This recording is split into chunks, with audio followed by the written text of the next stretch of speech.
ہمارے چینل میں خوش آمدید۔ تو چلیے شروع کرتے ہیں آج کی کہانی۔ زین تیزی سے ہسپتال کے مرکزی دروازے کی طرف بڑھ رہا تھا۔ اس کے دوست کی والدہ ICU میں تھی۔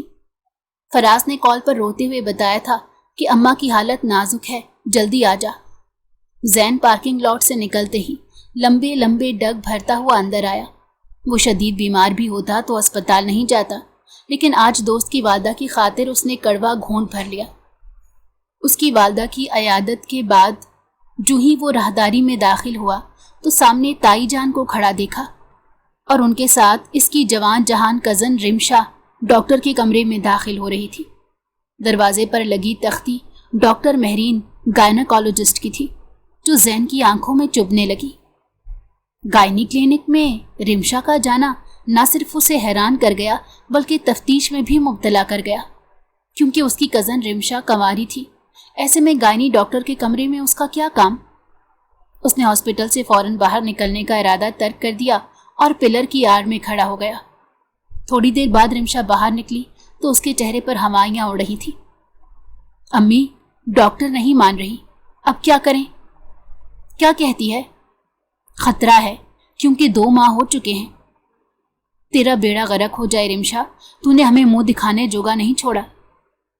رمشا کا چہرہ زرد پڑ گیا اور وہ اپنا ہونٹ دانتوں میں چبانے لگی۔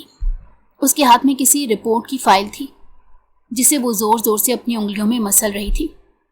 تائی جان کا چہرہ پسینے پسینے ہو رہا تھا، مگر رمشا کی طرف دیکھتے ہوئے ان کے چہرے پر غصہ آ جاتا۔ اب کہاں لے کر جاؤں تمہیں؟ مٹی پلیت کر دی ہماری، زیادہ دیر یہاں پر بھی رک نہیں سکتے۔ اگر کوئی جانے والا نکل آیا تو کیا کہیں گے؟ تائی جان کے لہجے میں پریشانی بول اٹھی تو رمشا اور بھی گھبرا گئی۔ کیوں نہ کسی اور سے بات کر لیں؟ یہ اب ڈاکٹروں کے بس کی بات نہیں لگتی۔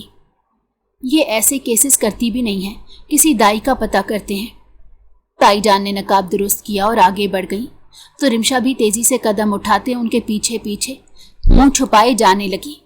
زین نے سر جھکا کر پی کیپ ذرا سا چہرے کی طرف نیچے کر لی۔ وہ جا چکی تھی مگر زین ہکا بکا تھا۔ وہ بار بار ڈاکٹر کے کمرے کے باہر لگی تختی گائناکالوجسٹ کی طرف دیکھنے لگتا اور سوچتا رمشا آخر یہاں کیوں آئی ہے اور وہ اس قدر کیوں گھبرائی ہوئی تھی؟ دال میں کچھ تو کالا ہے۔ اس کے ذہن میں مسلسل ایک شور تھا، لیکن اسے سمجھ نہیں آ رہی تھی وہ اپنے اس ہیجان کو کیسے کم کرے۔ اس نے فراز سے مشورہ لینے کا سوچا اور فوراً جیب سے موبائل نکالا اور فراز کو کال ملائی۔ اس کی گھبراہٹ محسوس کر کے فراز پریشان ہو گیا۔ کیا ہوا؟ یار تم ڈاکٹر مہرین گائناکالوجسٹ کو جانتے ہو؟ ہاں، کیوں؟ سب خیر ہے؟ یار میں نے رمشا اور تائی جان کو ڈاکٹر مہرین کے کلینک سے نکلتے دیکھا ہے۔ کہیں تیری تائی پھر سے ماں بننے والی ہیں کیا؟ اے چپ، بہت فضول بولتے ہو تم، ایسا کچھ بھی نہیں۔ تائی جان تو باہر کھڑی تھی جبکہ رمشا گائناکالوجسٹ کے کمرے میں گئی تھی، اور جب وہ باہر نکلی تو دونوں آپس میں بات کرتے بہت پریشان لگ رہی تھی۔ میں بس اسی وقت سے یہی سوچ رہا ہوں کہ گائنی کے کمرے میں رمشا کا کیا کام؟ ہاں ہے تو حیرت کی بات، لیکن تمہیں ڈاکٹر ہی بتا سکتی ہے، میں اس کے بارے میں تمہیں کیا کہوں؟ فراز کی بات سن کر زین گہری سوچ میں ڈوب گیا۔ وہ جب شام کو گھر پہنچا تو گھر کا ماحول نارمل تھا، نہ رمشا کے چہرے پر پریشانی نہ تائی کے لہجے میں گھبراہٹ، لیکن وہ دونوں چپ چپ تھیں۔ زین نے خود کو کمرے میں بند کر لیا۔ وہ رمشا کے بارے میں سوچنے لگا، جو ہمیشہ سے ہی خود پسند اور نرگسی طبیعت رکھتی تھی۔ آج کل اس کی اور رمشا کے رشتے کی بات گھر میں چل رہی تھی، ورنہ وہ کبھی بھی رمشا کے بارے میں اس انداز سے نہ سوچتا، کیونکہ اسے کبھی بھی رمشا پسند نہیں تھی۔ لیکن اب اس کے ساتھ زندگی کا ٹانکا جوڑنے والا تھا اور اس کے دل میں شک آ گیا تھا۔ رات کھانے پر اس کے دادا اسے 2 بار بلا چکے تھے، لیکن وہ سر درد کا بہانہ کر کے لیٹا رہا۔ اگلی صبح جب زین ناشتہ کرنے نیچے آیا تو رمشا سامنے بیٹھی تھی، مگر زین کو دیکھ کر اس کے چہرے پر عجیب ناپسندیدگی کا تاثر ابھرا۔ اس نے ہمیشہ رمشا کے ایسے رویوں کو اگنور کیا تھا، کیونکہ اسے رمشا کی یہ خود پسندی کبھی پسند نہیں آئی۔ وہ تخت پوش پر بیٹھی اپنے ناخن فائل کر رہی تھی۔ زین نے اسے نظر بھر کے دیکھا، پھر ایک دم تائی جان بولی، زین بیٹا، تمہاری شادی کی تیاری شروع کر دی ہے، آج تم شیروانی کا ناپ دے دینا۔ تم میرے ساتھ چلو گے ٹیلر کے پاس؟ جب سے رمشا کے ساتھ اس کی بات طے ہوئی تھی تائی جان کے رویے میں عجب خوشامدی پن آ گیا تھا، ورنہ انہوں نے کبھی بھی زین کو اہمیت نہیں دی تھی۔ زین نے چائے کا سپ لیا اور تائی کی طرف دیکھا۔ رمشا کی طبیعت ٹھیک ہے؟ رمشا نے چونک کر زین کی طرف دیکھا، مگر تائی زین کی بات پر گھبرا گئی۔ ہاں ہاں بالکل ٹھیک ہے، فٹ فاٹ ہے، زین نے آہستہ سے کہا۔ پھر یہ کل گائناکولوجسٹ کے پاس کیا کر رہی تھی؟ رمشا کے ہاتھ سے نیل فائل گر گیا اور تائی کے چہرے کا رنگ اڑ گیا۔ زین نے ایک بات یہ نوٹس کی تو زین نے فوراً رمشا کو دیکھا، مگر وہ اس سے نظریں چرا رہی تھی۔ تائی جان نے فوراً بات سنبھالنے کی کوشش کرتے کہا، ذرا بخار تھا تو اس لیے میں لے گئی۔ لیکن وہ زین کو مطمئن نہ کر سکی، بار بار ان کی زبان لڑکھڑا جاتی۔ زین نے پرسکون لہجے میں کہا، بخار کے لیے گائناکولوجسٹ کے پاس کون جاتا ہے؟ تائی جان کے پاس اس سوال کا کوئی جواب نہیں تھا اور وہ آئیں بائیں شائیں کرنے لگی تو زین خاموش ہو گیا، لیکن اس کے پھر دوبارہ مزید کچھ نہ کہا۔ وہ ان دونوں ماں بیٹی کی حرکات کو بہت باریک بینی سے مشاہدہ کر رہا تھا۔ رمشا نے ہاتھ بڑھا کر چائے کا کپ پکڑا، لیکن اس کی انگلیاں کانپ رہی تھیں۔ تائی جان پر بھی لرزہ طاری تھا، وہ بے تحاشا بے قرار دکھائی دے رہی تھی۔ پھر وہ بغیر کچھ کہے وہاں سے اٹھایا، سیدھا اپنے کمرے میں گیا، دروازہ بند کیا اور بستر پر بیٹھ گیا۔ دل میں ایک طوفان تھا، کچھ نہ کچھ بہت بڑا اور بھیانک چھپایا جا رہا تھا۔ اس کا شک یقین میں بدلنے لگا تھا۔ اس نے فوراً فراز کو کال کی۔ یار مجھے اس گائنی کی ڈاکٹر سے ملنا ہے، کیسے اس سے جا کر ملیں؟ کوئی سورس لڑاؤ نا۔ اس میں سورس لڑانے والی کیا بات ہے؟ میری کزن ہے اور یہاں اس ہاسپٹل کی بہترین گائناکولوجسٹ میں اس کا شمار ہوتا ہے۔ زین نے لمبی سانس لی۔ مجھے رمشا کے کیس ہسٹری کے بارے میں ساری معلومات چاہیے، کیا تم اس سلسلے میں میری کوئی مدد کر سکتے ہو؟ فراز ایک لمحے کو چپ ہوا، پھر کہا، میں اپنی کزن سے بات کرتا ہوں، تم چاہو تو میرے ساتھ ہسپتال چلو، براہ راست اس سے مل لیتے ہیں۔ زین کی آنکھوں میں امید کی چمک آئی۔ ہاں میں آ رہا ہوں۔ 10 منٹ بعد وہ دونوں اسپتال کی راہداری میں کھڑے تھے۔ زین کا دل زور زور سے دھڑک رہا تھا۔ وہ گائناکالوجی سیکشن کے اندر داخل ہوئے۔ ڈاکٹر مہرین سفید کوٹ میں انتہائی باروک چہرہ لیے ٹی بریک کر رہی تھی۔ فراز نے سلام کیا تو وہ خوش دلی سے اٹھ کر ملی۔ فراز نے زین کا تعارف کرواتے کہا، یہ میرا دوست ہے اور تم سے ایک مریض کے بارے میں تفصیل سے جاننا چاہتا ہے۔ ڈاکٹر مہرین نے فوراً سنجیدہ لہجے میں کہا، فراز تم لوگ جانتے ہو کہ میں کسی بھی مریض کی معلومات ایسے نہیں دے سکتی۔ یار شوہر کو تو معلومات دے سکتی ہو نا؟ ڈاکٹر مہرین نے حیرت سے فراز اور زین دونوں کی طرف دیکھا تو زین نے بھی سٹ پٹا کر فوراً فراز کی طرف دیکھا۔ اسے سمجھ نہیں آ رہی تھی کہ فراز نے کیوں جھوٹ بولا، جبکہ فراز انتہائی اطمینان کے ساتھ دوبارہ بولا، یار ان دونوں میاں بیوی میں انبن ہو گئی ہے۔ کل ایک لڑکی جس کا نام رمشا ہے تمہارے پاس آئی تھی، بس اس کے بارے میں جاننا ہے کیا مسئلہ ہے۔ اگر زیادہ گھمبیر مسئلہ ہے تو یہ اسے منا کر لے آئے۔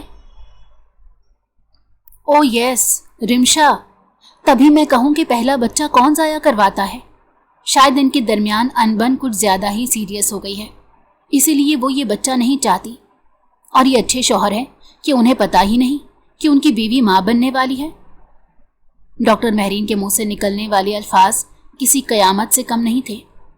فراز اور زین ایک دوسرے کی طرف دیکھنے لگے، لیکن ڈاکٹر مہرین ان کی کیفیات کو جانے بغیر خوش دلی سے بولتی ہی چلی گئی، اب آپ پہلی فرصت میں جائیں اور اپنی بیوی کو منا کر لے آئیں، کیونکہ اس کنڈیشن میں ان کا زیادہ دیر تک ناراض رہنا اور کوڑتے رہنا بچے کی صحت کے لیے خطرناک ہو سکتا ہے۔ ان کی پریگننسی کو 2 ماہ ہو چکے ہیں۔ یہ سب سن کر زین کا تو دماغ معاف ہو گیا۔ کمرے میں ایک دم خاموشی چھا گئی۔ زین کا دل تیز تیز دھڑکے جا رہا تھا۔ ڈاکٹر مہرین مزید بولی، دیکھیں وہ مجھ پر دباؤ ڈال رہی تھی کہ میں کسی طرح اس کا اسقاط حمل کر دوں، مگر میں نے انکار کر دیا، میری پریکٹس اس بات کی اجازت نہیں دیتی۔ زین گمسم سا ہو گیا۔ تبھی فراز نے اسے آہستہ سے پکارا تو زین نے خالی خالی نظروں سے اس کی طرف دیکھا۔ چلیں؟ تبھی زین نے آہستہ آواز میں پوچھا، کیا آپ کو یقین ہے کہ وہ 2 ماہ کی حاملہ ہے؟ ڈاکٹر مہرین نے اسبات میں سر ہلایا۔ ہاں میں نے الٹرا ساؤنڈ کیا تھا، رپورٹ میرے سسٹم میں ہے، اگر آپ چاہو تو دیکھ سکتے ہو، لیکن کاپی نہیں مل سکتی۔ زین فوراً بغیر کچھ کہے ڈاکٹر مہرین کے کمرے سے باہر نکلا تو فراز بھی اس کے پیچھے پیچھے لپکا۔ زین دیوار کے سہارے آ کر ایسے کھڑا ہو گیا جیسے سب کچھ لٹ چکا ہو۔ فراز نے فوراً زین کے کندھے پر ہاتھ رکھا۔ اب کیا کرو گے یار؟ تمہاری تائی اور رمشا انتہائی جھوٹی اور مکار نکلی، کیسے تمہیں پھنسا رہی ہیں؟ خدا جانے اس بچے کا باپ کون ہے، اور یہ تمہارے سر پر تھوپ رہے ہیں کہ شادی کے نام پر ان کا گناہ چھپ جائے گا۔ ایک بات کہوں، جب تم نے مجھے اس رشتے کے بارے میں بتایا تھا تو میرا ماتھا اسی وقت ٹھنک گیا تھا۔ جو لوگ ساری زندگی تمہیں ناپسند کرتے رہے، تمہیں بوجھ سمجھتے رہے، وہ بھلا اپنی بیٹی تمہیں کیسے دے سکتے ہیں؟ لیکن اس وقت میں نے تمہارا دل برا کرنا مناسب نہیں سمجھا، لیکن شکر ہے کہ تم پر وقت سے پہلے حقیقت واضح ہو گئی۔ یہ لوگ اس قدر فریب کھیلیں گے مجھے اندازہ نہیں تھا۔ میں کسی صورت یہ رشتہ نہیں کروں گا، زین نفرت سے بولا۔ زین، مجھے افسوس ہے یار۔ مجھے بھی، لیکن شکر ہے کہ میں نے سچ جان لیا۔ آج پہلی بار مجھے لگ رہا ہے میں خوش نصیب ہوں جو کہ یہ دھوکہ نکاح سے پہلے میرے علم میں آ گیا۔ لیکن زین، یہ انکار تمہارے لیے اتنا آسان نہیں ہوگا۔ جانتا ہوں، لیکن خیر ہوگی۔ چلو چلتے ہیں، مجھے شدید گھبراہٹ ہو رہی ہے، زین پست آواز میں بولا۔ وہ دونوں اسپتال سے باہر نکلے تو زین کو اپنا ہر قدم بوجھل محسوس ہونے لگا، جیسے وہ چل نہ رہا ہو بلکہ خود کو گھسیٹ رہا ہو۔ زین گاڑی سے اترا تو سورج ڈھل رہا تھا۔ اس کے قدم آہستہ آہستہ گیٹ کی طرف بڑھے۔ گیٹ پر موجود ملازم نے دروازہ کھولا تو زین پہلی بار اس سے گپ لگائے بغیر خاموشی سے اندر داخل ہو گیا۔ صحن میں قدم رکھتے ہی اس کے اندر بھونچال آ گیا۔ اسے ایک دم وہ وقت یاد آیا جب تایا کے ہاتھوں مار کھائی تھی اور تائی نے نفرت سے دھتکارا تھا۔ رمشا کی تضحیک، سب ایک لمحے میں آنکھوں کے سامنے گھوم گیا۔ لیکن دادا کے ہاتھوں ہمیشہ شفقت ملی۔ وہ اپنے دل کے زخم چھپانے لاؤنج میں داخل ہوا تو دادا صوفے پر بیٹھے تھے، تایا جان اخبار پڑھ رہے تھے، جبکہ تائی اور رمشا اسے دیکھتے ہی بچ جانے والے انداز میں اس کی طرف دیکھنے لگی۔ آؤ آؤ زین، ادھر بیٹھو۔ وہ فوراً اپنی جگہ سے اٹھ کر کھڑی ہو گئی، لیکن زین دادا کے پاس جا کر بیٹھا۔ دادا اسے دیکھتے ہی خوش ہو گئے۔ بیٹا، آ گئے تم؟ سنا ہے ہسپتال گئے تھے، کیسی ہے فراز کی ماں؟ اب بہتر ہیں، اس نے مختصر جواب دیا۔ ایک دم تایا جان چونکے، پھر آہستہ سے کہا، کچھ کھایا پیا ہے یا خالی پیٹ پھر رہے ہو؟ زین نے اس بات کا کوئی جواب نہیں دیا، پھر ایک گہری سانس کھینچ کر بولا، میں ایک ضروری بات کرنے آیا ہوں۔ سب چونکے۔ رمشا نے ایک نظر اس پر ڈالی، پھر نظریں چرائیں۔ زین نے رمشا کی طرف دیکھا۔ کیا تم خود بتاؤ گی یا میں بتاؤں؟ تائی نے فوراً بات کاٹ دی۔ کیا بات ہے زین، سیدھی طرح بات کرو۔ زین نے کہا، رمشا 2 ماہ کی حاملہ ہے۔ زین کی یہ بات کسی دھماکے کی طرح گونجی اور ہر طرف سناٹا چھا گیا۔ دادا کے ہاتھ سے چھڑی گر گئی اور تایا کا چہرہ سفید ہو گیا۔ رمشا کے ہونٹ تھر تھرا گئے، وہ کچھ بولنا چاہی مگر آواز نہ نکلی، جبکہ تائی جان روتے ہوئے بولی، یہ جھوٹ ہے۔ گائناکالوجسٹ سے میں خود ملا ہوں، میں نے رپورٹس دیکھی ہیں، ڈاکٹر نے مجھے سب کچھ بتایا ہے۔ تائی نے کانپتی آواز میں کہا، زین تم غلط سمجھ رہے ہو، رمشا بیمار ہے، تمہیں غلط فہمی ہوئی ہے۔ زین نے سخت لہجے میں کہا، یہ کون سی بیماری ہے کہ جس میں حمل ضائع کروانے کی نوبت آ گئی؟ رمشا نے آنکھیں بند کر لی، اس کے چہرے پر شرمندگی تھی لیکن زبان بند تھی۔ تایا اٹھ کھڑے ہوئے۔ زین، تم خاندان کی عزت خاک میں ملانا چاہتے ہو؟ ہم نے تمہیں پالا، تمہارے ماں باپ کی کمی پوری کی، اور تم؟ زین کھڑا ہو گیا۔ بے شک آپ نے مجھ یتیم پر احسان کیا ہے، لیکن خاندان کی عزت میں نے نہیں، آپ کی اپنی بیٹی نے خاک میں ملائی ہے، اور اب آپ یہ چاہتے ہیں کہ اس کے ناجائز رشتے کی قیمت میں ادا کروں؟ تو یہ مجھ سے نہیں ہو سکے گا، میں معذرت خواہ ہوں۔ دادا لرزتی آواز میں بولے، زین اگر تمہیں کوئی غلط فہمی ہے تو ہم بیٹھ کر بات کر سکتے ہیں۔ زین کی آنکھوں میں نمی آ گئی۔ مجھے کوئی غلط فہمی نہیں دادا جان، آپ رمشا سے پوچھ لیں۔ تائی نے روتے ہوئے زین کے آگے ہاتھ جوڑے۔ اب ہماری عزت تمہارے ہاتھ میں ہے، تم رمشا سے شادی کر لو۔ زین نے کہا، میں معذرت چاہتا ہوں لیکن میں یہ شادی نہیں کر سکتا۔ تایا نے زور سے میز پر ہاتھ مارا۔